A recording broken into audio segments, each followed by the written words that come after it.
Hi friends, இப்போ நம்ம எங்க இருக்குன்னு பாத்தீங்கன்னா நீங்களே பார்த்து கண்டுபிடிச்சுக்கோங்க.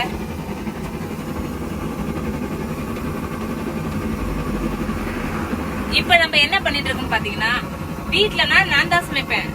ஏன்னா எங்க மாமா வீட்டுலனா சமைக்க மாட்டாரு. இப்ப வண்டிக்கு வந்துட்டா எங்க மாமா தான் சமைப்பாரு, என்ன சமைக்க விட மாட்டாரு. ஏன் தெரியுமா? வீட்டுல வந்து கேஸ், அதனால என்ன சமைக்க விடுவாரு. இங்க வந்து ஸ்டவ்வா எனக்கு பத்த வைக்க தெரியாதுன்னு சொல்லிட்டு அவரே பத்த வச்சு அவரே சமையல் செய்யறாரு. மாமா நாங்க காய் அறிறனே, ஆனா காய் கூட அவரே அறிஞ்சிட்டாரு. இந்த வெங்காயம் பூண்டு மட்டும் சேர்த்து உரிச்சுக்கணும்னு சொன்னாரு. அதுதான் நம்ம உரிச்சிட்டு இருக்கோம். மாமா எல்லாம் உரிச்சிட்டு அந்த கட்டை கூட நான் அறிகிற வெங்காயம் ஒண்ணு வெங்காயம்லாம் அறிவானா மொட்டா கண்ணு எறியும் மொட்டா நானே அறிஞ்சுக்கிறேன். நீ பாரு வேலைக்கு பாரு, கணக்கு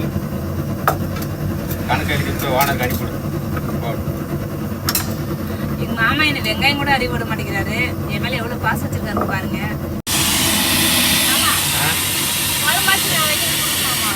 வேணாம் விட்டு நானே வச்சுக்கிறேன்.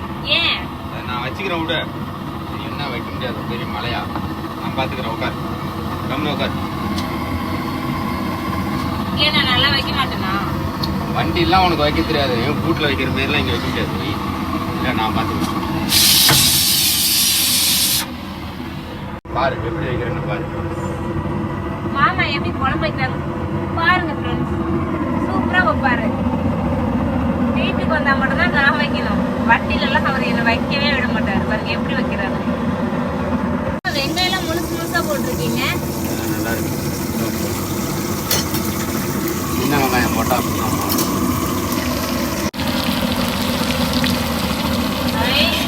மாமா முட்டை எப்ப மாமா வேவிச்சு வச்சுங்க? நீ எந்திரிக்கிறதுக்கு வேவிச்சு விட்டேன். நான் எடுத்துக்குவா? எடுத்துக்க மாமா. இது ரெண்டு பேரும் சேர்ந்து சாப்பிடல, நல்லா இருக்கு. சாப்பிடு நீ, அப்புறம் சாப்பிடுமா?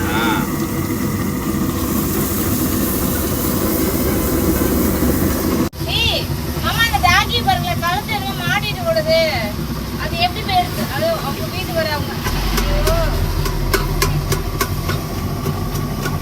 யாருன்னா கொஞ்சம் பாட்டுக்கு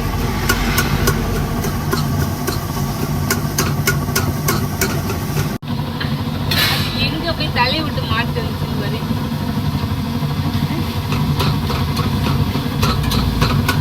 அம்மா இந்த காய் போட்டு என்ன அதுல போட்டு? கத்திரிக்காய் தான் முட்டை போட்டு நினைக்குமா? ஏன் எல்லாத்தையும் ஒடுக்க போட்டு வணங்க கூடாதா? நல்லா வணங்கினா அதனாலதான் என்ன சமைக்கணும்னு சொன்னீங்க. ஃபர்ஸ்ட் கத்திரிக்காய் கொட்டி வணக்கினா, ரெண்டாவது பீன்ஸ், மூணாவது கேரட்டு, முள்ளங்கி நல்லா வணங்கினாதான் நல்லா இருக்கும்.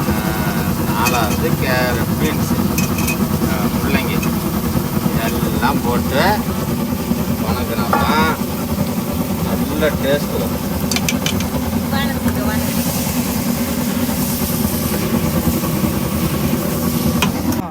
குழம்பு ரெடி, இனிமேல் சாப்பிடலாம்.